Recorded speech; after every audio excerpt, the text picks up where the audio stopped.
మహారాష్ట్రలోని జల్గావ్ దగ్గర ఘోర రైలు ప్రమాదం జరిగింది.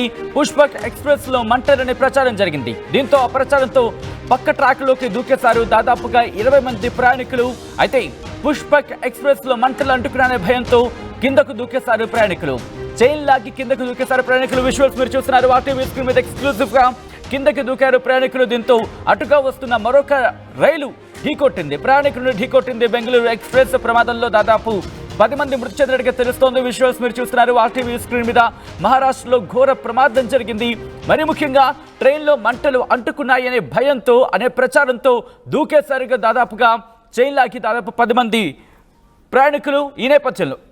ఈ నేపథ్యంలో అటువైపు ట్రాక్ మీరు చూస్తే కనుక ఒక్కసారి మీరు చూడొచ్చు, అటువైపు పరుగులు పెట్టేశారు. అంటే మంటలు అంటుకున్న ఏ క్షణానైనా ఏదైనా జరగచ్చు అనే ఒక భయాందోళన నేపథ్యంలో వాళ్ళు అటు మీదకి దూకేశారు. అటుగా ట్రాక్ వైపు వెళ్ళిపోయారు. దీంతో ప్రమాదం జరిగింది.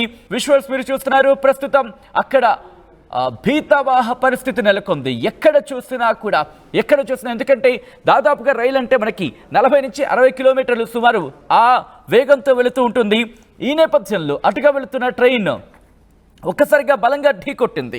ఈ ఘటనలో సుమారు 10 మంది మృతి చెందినట్టుగా తెలుస్తోంది. ప్రమాదంలో ప్రమాదంలో దాదాపు 40 మందికి తీవ్ర గాయాలయ్యాయన్నది మనకు అందుతున్న సమాచారం. విజువల్స్ మీరు చూస్తున్నారు. These are the disturbing visuals. ఈ కథను మీరు కాస్త కలవరపరచచ్చు, కాబట్టి దీనికి సంబంధించి తగిన జాగ్రత్తలు తీసుకోవాలని ఆర్టీవీ సూచించడం జరుగుతోంది. విజువల్స్ మీరు చూస్తున్నారు. అక్కడ ట్రాక్ చుట్టూతా జనాలు చేరుకున్నారు. అక్కడ వారిని కాపాడే ప్రయత్నం చేశారు. ఎప్పుడైతే ఈ ఘటన జరిగిందో వెంటనే అందరూ కూడా అలర్ట్ అయ్యారు. ఇటు ప్రభుత్వానికి సంబంధించి అంబులెన్స్ ప్రభుత్వ సర్వీసుల కోసం ప్రయత్నం చేశారు. అదిగో మీరు చూస్తే కనుక అక్కడ మీరు చూస్తే సంచులు అక్కడ వదిలేశారు. అంటే ట్రైన్లో మంటలు అంటుకున్నాయి అనే ప్రచారంతో ప్రస్తుతం ఈ అంశానికి సంబంధించి వాళ్ళు అక్కడి నుంచి అంటే ట్రైన్ నుంచి కిందకి దూకేసినట్టుగా తెలుస్తోంది.